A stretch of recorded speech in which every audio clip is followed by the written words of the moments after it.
എന്നാൽ ശക്തരായ നാം അശക്തരുടെ ബലഹീനതകളെ ചുമക്കുകയും നമ്മിൽ തന്നെ പ്രസാദിക്കാതിരിക്കുകയും വേണം.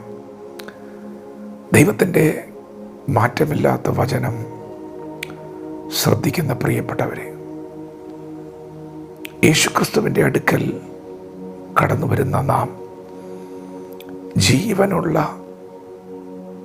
കല്ലായ അവൻ്റെ അടുക്കൽ വന്നിട്ട് ജീവനുള്ള കല്ലുകൾ എന്നതുപോലെ വിശുദ്ധ പുരോഹിതവർഗമായി പണിയപ്പെടുന്നു. ദൈവം ഇന്ന് പകലും നമ്മെ പണിതുകൊണ്ടിരിക്കുകയാണ്. ദൈവത്തിന് വേണ്ടി ശുശ്രൂഷ ചെയ്യുവാൻ ദൈവം നമ്മെ പണിയുകയാണ്. പ്രിയപ്പെട്ടവരെ, യേശുക്രിസ്തു ശക്തിയുടെ ഉറവിടമാണ്. തിരുവചനം പറയുന്ന, ഒടുവിൽ കർത്താവിലും അവൻ്റെ അമിത ബലത്തിലും ശക്തിപ്പെടുവിൻ. അതെ, യേശു ശക്തിയുടെ ഉറവിടമാണ്. 12 വർഷമായി രക്തസ്രവമുള്ള ഒരു സ്ത്രീ യേശു സൗഖ്യദായകനാണെന്നറിഞ്ഞ് അവൻ്റെ വസ്ത്രത്തിൽ തൊട്ടപ്പോൾ തന്നിൽ നിന്ന് ശക്തി പുറപ്പെട്ടു. യേശു ശക്തിയുടെ ഉറവിടമാണ്.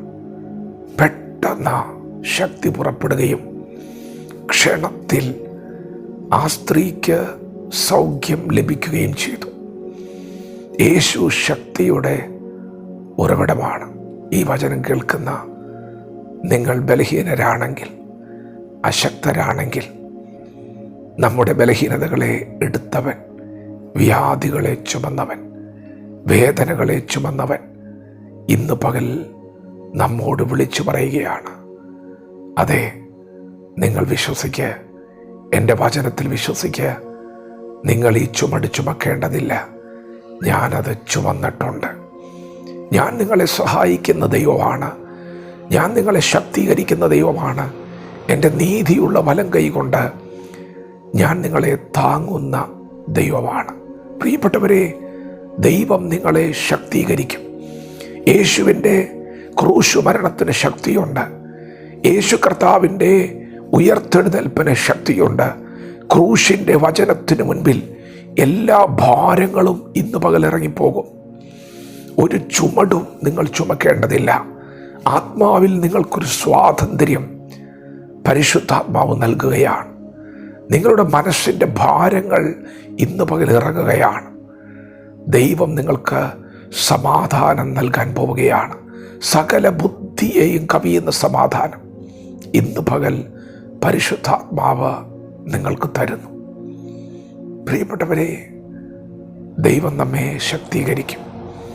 അങ്ങനെ ശക്തി ലഭിച്ച ആരെങ്കിലും ഈ വചനം കേൾക്കുന്നുണ്ടെങ്കിൽ, ദൈവത്തിൽ നിന്ന് ബലം പ്രാപിച്ചവർ ഈ വചനം കേൾക്കുന്നുണ്ടെങ്കിൽ, നിങ്ങളിലുള്ള ശക്തി അത് ബലഹീനരെ താങ്ങുവാനാണ്.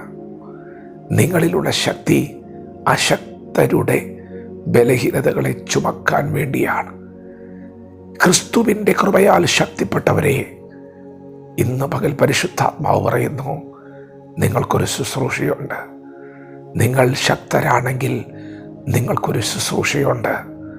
ദൈവം നടത്തിയെന്ന് പറയാൻ, ദൈവം നിർത്തിയെന്ന് പറയാൻ, സന്തോഷത്തോടെ സ്തുതിക്കാൻ, ദൈവത്തെ പാടി സ്തുതിക്കാൻ നിങ്ങൾക്ക് കഴിയുന്നുണ്ടെങ്കിൽ നിങ്ങൾക്കൊരു ശുശ്രൂഷയുണ്ട്.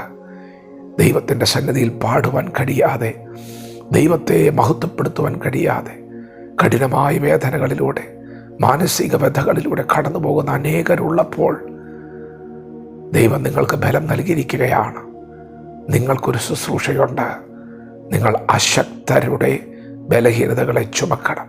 നിങ്ങൾ അവരോട് പറയണം, യേശു ക്രിസ്തു ശക്തിയുടെ ഉറവിടമാണ്. യേശു നിങ്ങളെ സഹായിക്കും. എന്നെ സഹായിച്ച ദൈവം നിങ്ങളെയും സഹായിക്കും. എന്നെ വിടുവിച്ച ദൈവം നിങ്ങളെയും വിടുവിക്കും. നിങ്ങൾ ധൈര്യമായിരിക്കുക, നിങ്ങൾ ബലപ്പെട്ടിരിക്കുക എന്ന് പറയാനുള്ള ശക്തി നിങ്ങളുടെ മേലുണ്ട്. പ്രിയപ്പെട്ടവരെ, അപ്പോൾ തന്നെ പരിശുദ്ധാത്മാവ് പറയുന്നു, നമ്മിൽ തന്നെ പ്രസാദിക്കാതിരിക്കുകയും വേണം. നമുക്ക് ലഭിച്ചിരിക്കുന്ന ഈ ശക്തി ദൈവത്തിൻ്റെ ദാനമാണ്. ഇത് ദൈവത്തിൻ്റെ കൃപയാണ്. ഇത് നമ്മുടേതല്ല, ദൈവം നൽകിയതാണ്. നമ്മൾ പണ്ടേ ബലഹീനരായിരുന്നു, തളർന്നവരായിരുന്നു, വീണ് കിടന്നവരായിരുന്നു. ഇന്ന് എഴുന്നേറ്റിരിക്കുന്നുണ്ടെങ്കിൽ, ഇന്ന് സന്തോഷത്തോടെ സ്തുതിക്കാൻ കഴിയുന്നുണ്ടെങ്കിൽ, ഇന്ന് വചനം പറയാൻ കഴിയുന്നുണ്ടെങ്കിൽ അത് അവൻ്റെ ശക്തിയാണ്. എനിക്ക് എന്നിൽ പുകഴാനൊന്നുമില്ല. യേശുവേ, ഇതങ്ങയുടെ കൃപയാണെന്ന് ഇന്ന് പകൽ എത്ര പേർ പറയും? ഇതങ്ങയുടെ ശക്തിയാണെന്ന് പറഞ്ഞ് രാജ്യവും ശക്തിയും മഹത്വവും എന്നേക്കും അങ്ങേക്കുള്ളതാണെന്ന് എത്ര പേർ പറയും? ദൈവം ഇന്ന് പകൽ നിങ്ങളെ ശക്തിപ്പെടുത്തുകയാണ്.